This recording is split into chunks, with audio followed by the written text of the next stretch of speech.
परमाणु भी नित्य है, सदा रहता है, तो वह भी अमृत है। अब कितने हो गए? 3 अमृत हो गए जो कभी मरते नहीं है। और याद रखो, मरती वो चीज नहीं है जो कभी जन्म नहीं लेती है।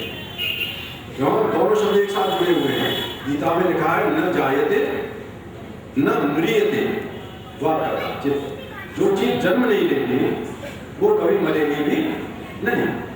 तो जो चीज जन्म लेगी, मतलब जिसने जन्म लिया है वो मरेगी भी। जातस्य ही ध्रुवो मृत्यु, एक गीता का एक वाक्य है, जातस्य जो पैदा हुआ है उसकी मृत्यु भी ध्रुव है। लेकिन जो चीज जन्म नहीं लेगी वो कभी मरेगी भी नहीं। तो ईश्वर कभी जन्म नहीं लेता है, ठीक है, जीवात्मा कभी जन्म नहीं लेता है और प्रकृति कभी जन्म नहीं लेती है, तो ये कभी मरते भी नहीं है, नित्य है, सदा रहते हैं। इसी दर्शन को त्रैतवाद कहते हैं। इसी दर्शन का नाम है त्रैतवाद, जिस दर्शन में 3 तत्व न कभी जन्म लेते हैं और न कभी मरते हैं। यही महर्षि स्वामी दयानंद का दर्शन है, त्रैतवाद। इसी पर मैंने डॉक्टरेट की है, PhD की है। जो मेरा ग्रंथ है त्रैतवाद का उद्भव विकास, इसी पर लिखा गया है। अब प्रश्न ये उठता है कि ये पीने वाली बात कैसे आई, कौन किसको पीता है?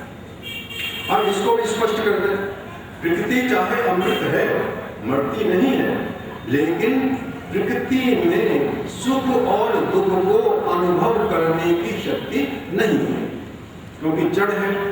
जड़ वस्तु में सुख और अनुभव, सुख दुख को अनुभव करने की शक्ति नहीं है। इसलिए प्रकृति तो पी नहीं सकती अमृत।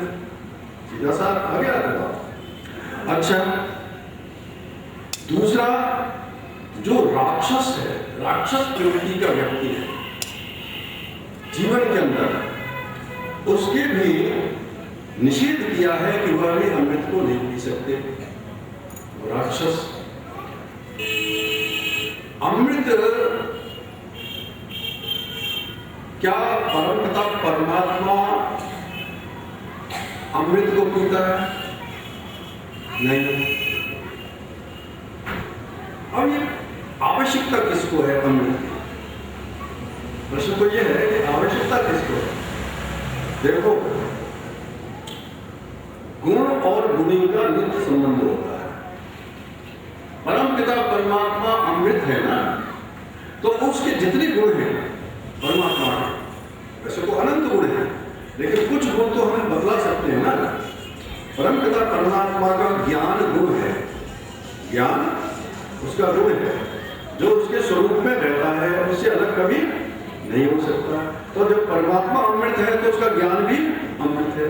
आगे सुनिए, परमात्मा आनंद स्वरूप है, तो जब परमात्मा अमृत है, कभी नहीं मरता, तो उसका आनंद भी कभी नहीं मरता, वह भी सदा रहता है और उसी में रहता है। आगे सुनिए, तो परमात्मा के गुण भी हमारे अमृत है, वो कभी समाप्त नहीं होते, नित्य है। उसकी शक्तियां उसके अंदर सदा रहती हैं। अब जीवात्मा, ये इसमें क्या कमी है जो उस दूसरी चीज को प्राप्त करना चाहता है? तो कल मैंने आपको बताया था कि जीवात्मा में एक तो कमी यह है, ज्ञान की कमी है। ये ज्ञान प्राप्त करना चाहता है परमात्मा से, है ना? ये अल्पज्ञ है, बहुज्ञ बनना चाहता है, बहुत जानना चाहता है। सर्वज्ञ तो नहीं बन सकता, लेकिन बहुज्ञ बन सकता है, अधिक ज्ञान प्राप्त कर सकता है परमात्मा से। दूसरा, जीवात्मा आनंदमय नहीं है। जीवात्मा आनंदमय नहीं है। आनंदमय कौन है? वो परमपिता परमात्मा है। तो उसके आनंद को जीवात्मा प्राप्त करना चाहता है। तो जो आनंद है उसको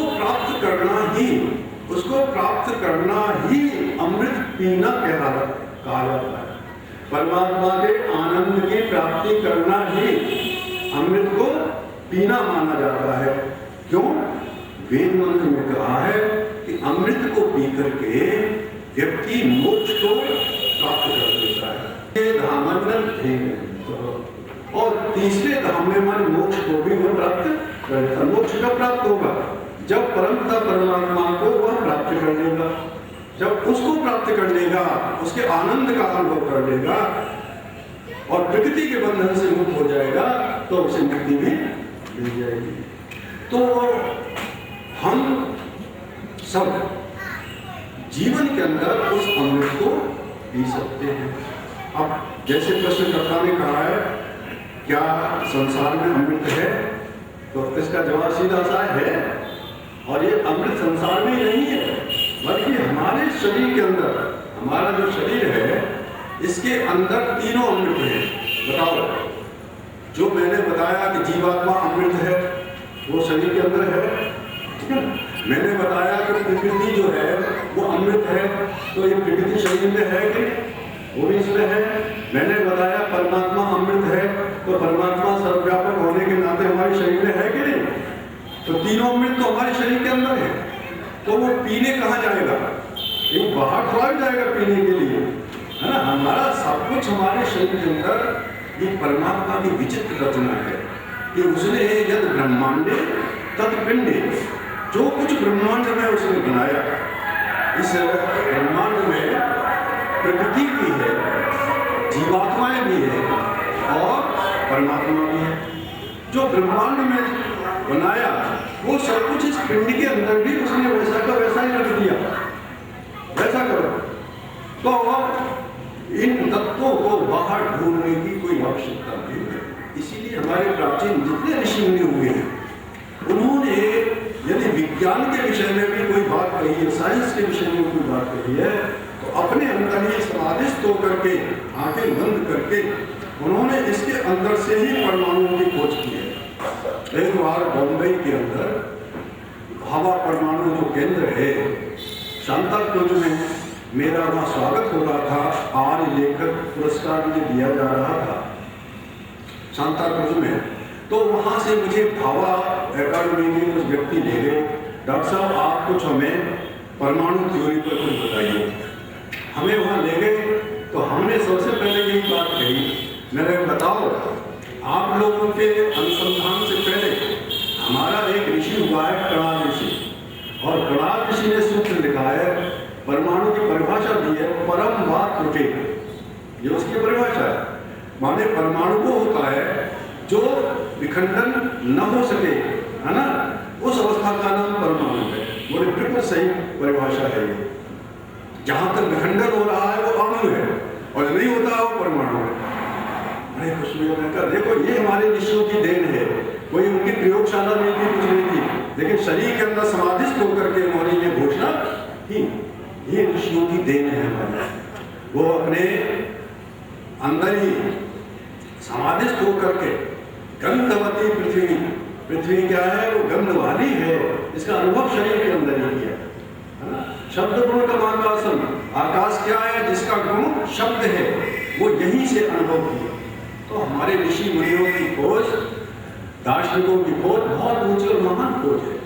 इसलिए इसी शरीर के अंदर हम अमृत को प्राप्त कर सकते हैं, लेकिन उसको प्राप्त करने के लिए हमें पीछे कुछ तैयारी करनी पड़ेगी। तैयारी क्या करनी पड़ेगी? मैं ये कहा करता हूं कि जीवन के अंदर जो पहले सुख को प्राप्त करो, फिर शांति को प्राप्त करो, फिर अमृत मिलेगा। क्यों?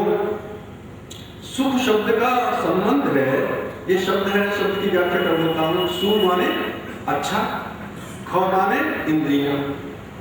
सुख का अर्थ हो गया जब शरीर स्वस्थ होगा और इंद्रियां भी हमारी स्वस्थ होंगी, तो इनके द्वारा जो संसार के जो 5 विषय हैं मुख्य, शब्द, रूप, रस, गंध और स्पर्श, ये 5 विषय हैं कि ना। परमात्मा की रचना देखो, उसने जब अंतिम सृष्टि, स्थूल सृष्टि बनाई, जो कार्य जगत बनाया, उसमें पृथ्वी, जल, तेज, वायु और आकाश, ये अंतिम सृष्टि है परमात्मा की।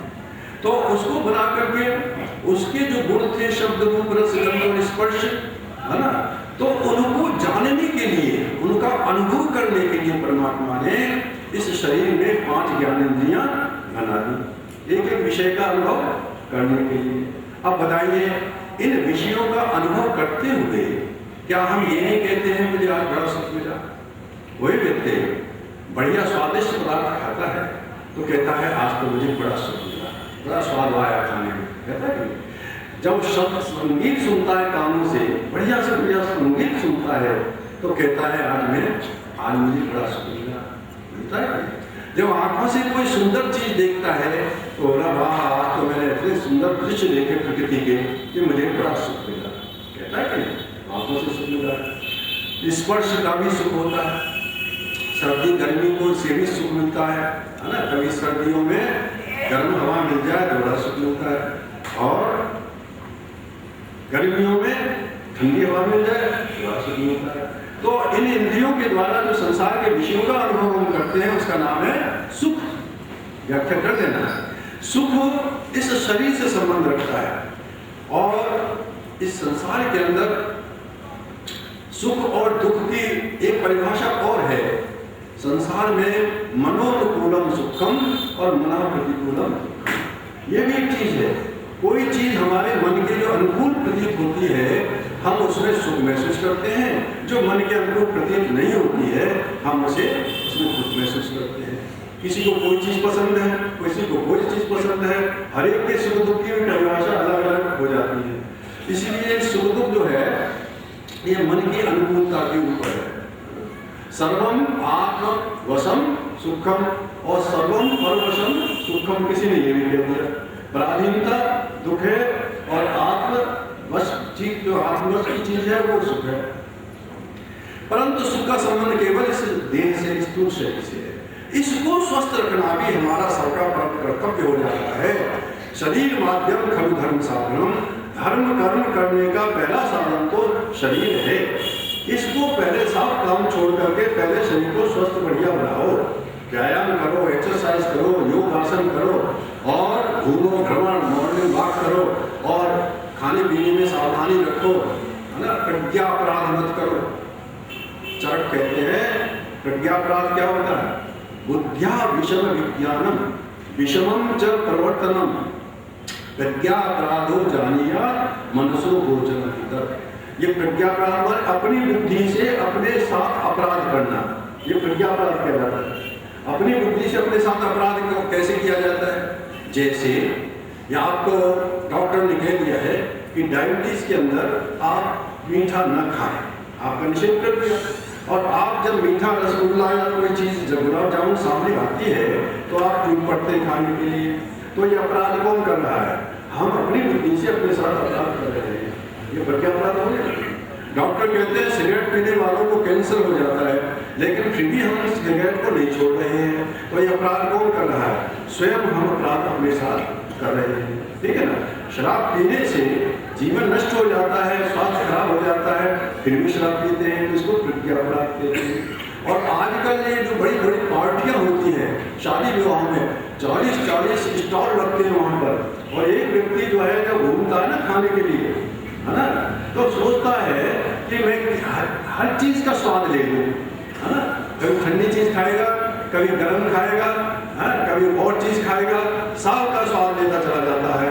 अब ये क्या हो रहा है? ये प्रज्ञापराध कर रहा है कि नहीं? बाद में बीमार हो जाएगा, झगड़ा होगा, उसके पेट में जाकर वो सारी चीजें लड़ेंगी झगड़ेंगी, तो ये प्रज्ञापराध कर रहा है। ऐसी जगह पर जाकर के आप वही चीज लीजिए जो आपके स्वास्थ्य के अनुकूल है ना। जितनी आपको भूख है उतनी चीज लीजिए, ये आवश्यक नहीं है कि हर चीज को हम प्राप्त करें। तो व्यक्ति वहां भी प्रज्ञापराध करता है। तो जब आयुर्वेद का विषय कहता है अरे व्यक्ति तू अपने जीवन के अंदर पहले स्वास्थ्य के विषय में तो अपराध मत कर अपने साथ। दूसरी बात वो कहता है कि इस बुद्धि के द्वारा जब तू विपरीत और उल्टे कर्म करता है ना, अज्ञान के कर्म करता है, विज्ञान की बातें करता है, तो भी अपने साथ अपराध करता है। तो शरीर को स्वस्थ रखना पहला कर्तव्य। और महर्षि स्वामी जानकी महाराज ने जब छठा नियम लिखा तो छठे नियम में सबसे पहले कौन सी बात लिखी?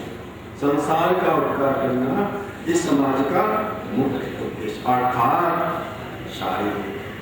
पहला शारीरिक आ गया, फिर है आत्मिक और फिर सामाजिक। उन्होंने भी इस बात पर ध्यान दिया कि संसार के अंदर सबका स्वास्थ्य बनाना पहला जरूरी काम है। स्वस्थ शरीर से ही आगे के कार्य हो सकते हैं, अन्यथा नहीं हो सकते। इसलिए शारीरिक उन्नति उन्होंने आवश्यक मानी। इसलिए सुखी रहने के लिए बड़ा जरूरी है कि व्यक्ति अपना स्वस्थ अपने आप ध्यान दे अपने स्वास्थ्य के विषय में।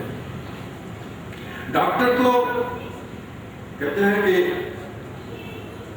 जीवन के अंदर स्वयं तन्नम आजिज स्वयं तन्नम कल्पयस्व स्वयं यजस्व स्वयं जुषस्व महिमा ते अन्य न सन्नशित। वेद में कहा है स्वयं तन्नम कल्पयस्व, स्वयं अपने शरीर को स्वस्थ और समर्थ बनाने की कोशिश करो, और स्वयं यजस्व, स्वयं यज्ञ करने की शक्ति को धारण करो, स्वयं हवन करो, और स्वयं जुषस्व, स्वयं उस परमपिता परमात्मा से स्वयं उसकी उपासना करो, प्रीति करो। महिमा के अन्य न सन्नशे, कहीं तेरी महिमा को दूसरा व्यक्ति नष्ट न कर दे। हम डॉक्टर पर अपने स्वास्थ्य को छोड़ देते हैं, डॉक्टर पर अपने जीवन को छोड़ देते हैं, और डॉक्टर कभी कभी ऐसी औषधियाँ देता है कि वो रिएक्शन कर जाती है, गोलियाँ भयानक रिएक्शन हो जाता है और हम भयानक बीमारियों के शिकार हो जाते हैं। हम दूसरे पर अपने स्वास्थ्य को छोड़ने की अपेक्षा स्वयं अपने, देखो आधे लोग तो डॉक्टर भी कहते हैं परहेज से दूर हो जाते हैं, ठीक है ना। हम अपने आप भी अपना ध्यान रखें, दूसरे पर स्वयं यशस्व, स्वयं यजस्व, यज्ञ भी स्वयं करने की कोशिश करो, है ना। अपने जीवन के अंदर सारे यज्ञ स्वयं करो, दूसरे पर मत छोड़ो। 5 यज्ञ है, 5 यज्ञ है, भगवान का ध्यान आप स्वयं करोगे तभी तो आपको फल मिलेगा। लेकिन आज ये भी हो रहा है, स्वयं तो करते नहीं है और दूसरे पर कहते हैं तू हमारे लिए जप कर देता, तुझे 10,000 रुपये लेंगे और हमें त्र्यंबक मंत्र का, महामंत्र का हमारे लिए जप कर दे। और पंडित बैठा है, उसे क्या मतलब, तुम्हारे मतलब से उसे पैसे से मतलब है, वो वहाँ पर मन से तुम्हारी जप कर रहा है ना। हो सकता है अशुद्ध बोल दे मंत्र, और अशुद्ध बोल करके आपको हानि हो जाए। यथेन्द्र शत्रु स्वरतो प्रागा एक वर्णा स्वरता वर्णतो वा मिथ्या प्रयुक्त महाभाष्य में कहा है, एक शब्द ही अशुद्ध हो गया ना, उल्टा असर पड़ जाएगा। जैसे विश्वान देव संतर भूतान परास्वा यद भद्रम तन्नास्वा, यद आधा तो है ना, यद भद्रम, और तो आपको पूरा बोल देगा कोई, यद भद्रम उल्टा हो गया नहीं, यद भद्रम ये तो सीधा अर्थ है, जो कल्याणकारी पदार्थ है। और दौ को पूरा कोई बोल देगा पंडित, जैसे बोल देते हैं, तो यद भद्रम तन्नास्वा, जो अभद्र है वो हमें दे दे, उल्टा हो गया। ऐसे शब्द में अनर्थ हो जाता है, दूसरे पर आप जब छोड़ दोगे तो अशुद्ध भी आपकी हानि भी पहुंचा सकता है। ऐसे ही परमपिता परमात्मा की उपासना स्वयं करो, किसी दूसरे पर मत छोड़ो। तो वेद कहता है स्वयं अपने इन कार्यों को करो तो जीवन का कल्याण होगा, किसी पर मत छोड़ो। तो अपना स्वास्थ्य स्वयं बनाने की कोशिश करो, स्वस्थ रहने की कोशिश करो, दूसरे को। महर्षि ने फिर आगे की बात और कि शरीर को स्वस्थ ही नहीं रखना, बल्कि आगे क्या है, आत्मिक संसार का उपकार करना इस समाज का मुख्य, अर्थात शारीरिक फिर आत्मिक उन्नति करना। अब आगे बढ़िए, देखो शरीर के बाद, सुख के बाद हम दूसरी चीज क्या प्राप्त करना चाहते हैं, शांति। शांति आज सारे विश्व में एक चीज ये फैली हुई है, हर एक अंग्रेजी में कहता है टेंशन हो रही है, टेंशन हो रही है, टेंशन, भाई अशांति हो गई है, भाई सिर फटा जा रहा है, परेशानी इतनी बढ़ गई है आज की दुनिया के अंदर, हर एक व्यक्ति चाहता है कि हमें शांति मिले। और शांति के लिए हम एक मंत्र बोलते हैं प्रतिदिन, कौन सा, ओम द्यौ शांति अंतरिक्ष शांति वनस्पति। ये जो मंत्र है ना, देखो अर्थ में बता रहा हूं आपको सही, इसमें कभी मत सोचो कि परमात्मा से हम शांति की प्रार्थना कर रहे हैं कि परमात्मा तू द्योलोक में शांति दे दे, तू पृथ्वी में शांति दे दे, तू जल में शांति दे दे। ऐसा अर्थ करोगे तो अनर्थ हो जाएगा। क्यों? परमपिता परमात्मा के इस मंत्र में क्या है? हे परमपिता परमात्मा, तेरे द्योलोक में भी शांति है, ये अर्थ करो। तेरे जल में भी शांति है, तेरी औषधियों में भी शांति है, तेरे तो सारे विश्व के अंदर सर्वत्र सर्वम शांति, सब जगह शांति शांति ही है। अशांति तो तेरी निर्माण में कहीं है ही नहीं। अंतिम बात क्या है? सा शांति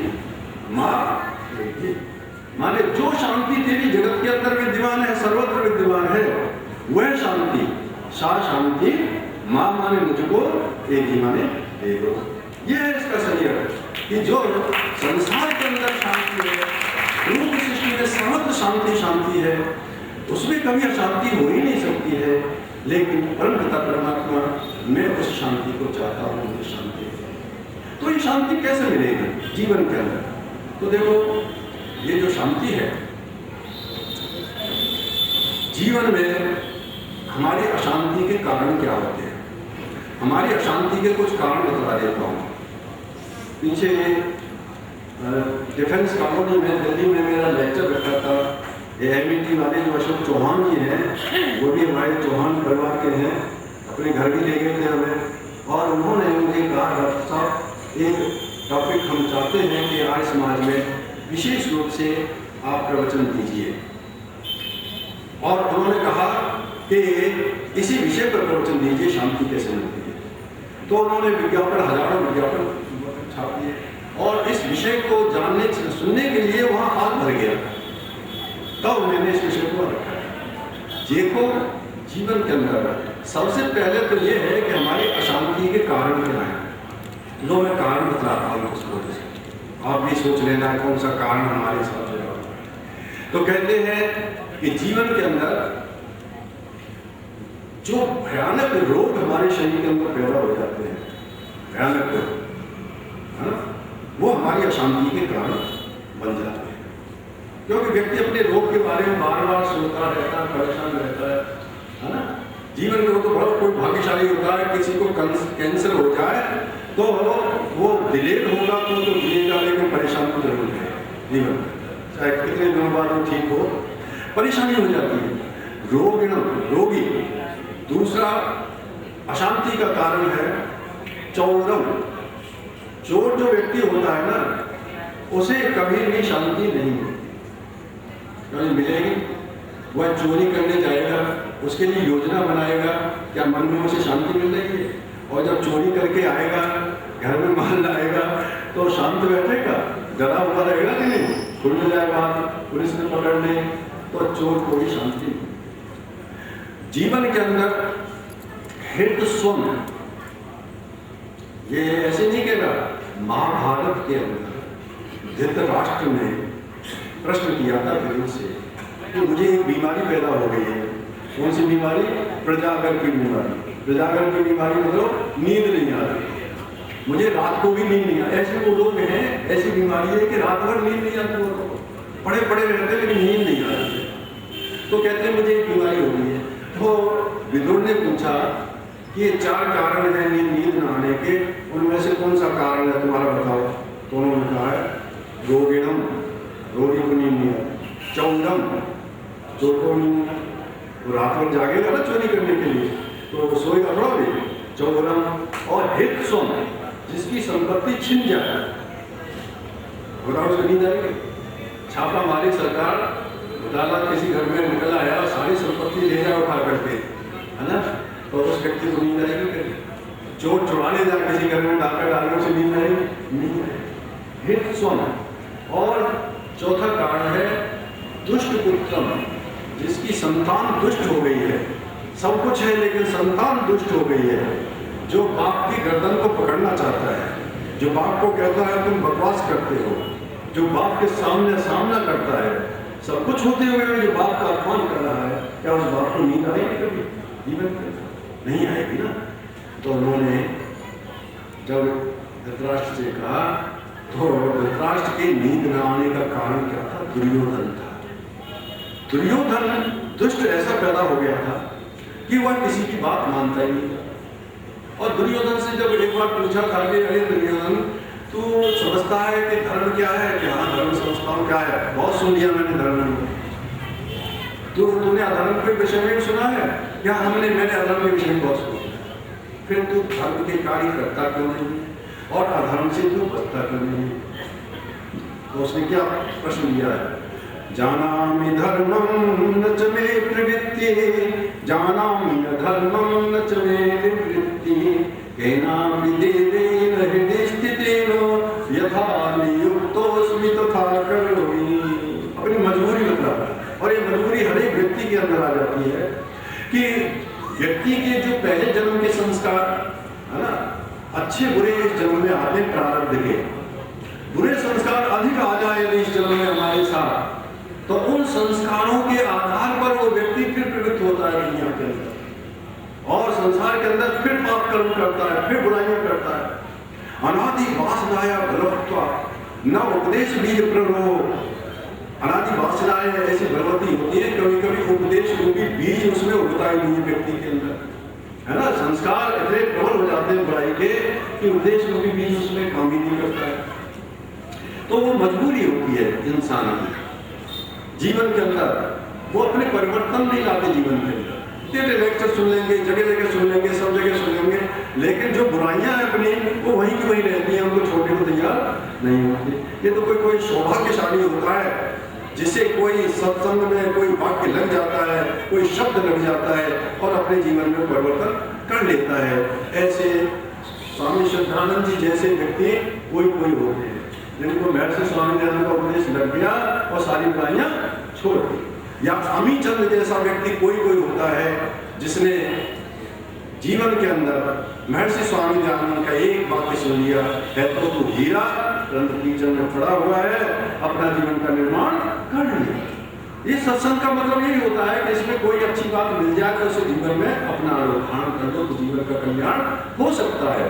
अन्यथा तो जीवन भर सुनते रहो, उसे भी जीवन में न लाओ तो कोई कल्याण नहीं होता सत्संग में जाने का भी। उसमें हमारे संस्कार बड़े प्रबल होते हैं।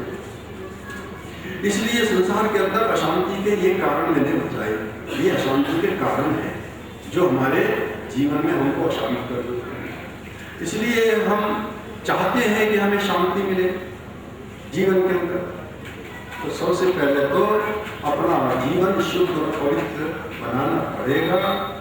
चोरी, डाके, घोटाले ये जीवन में से सब निकाल देने पड़ेंगे। इन चीजों को समाप्त करो। भगवान मेहनत परिश्रम से जो हमें अन्न दे रहा है जीवन के, उसमें अपना संतोष धारण करो, उसमें ही शांति मिलेगी। बहुत शांति मिलती है उसमें। अन्यथा कहते हैं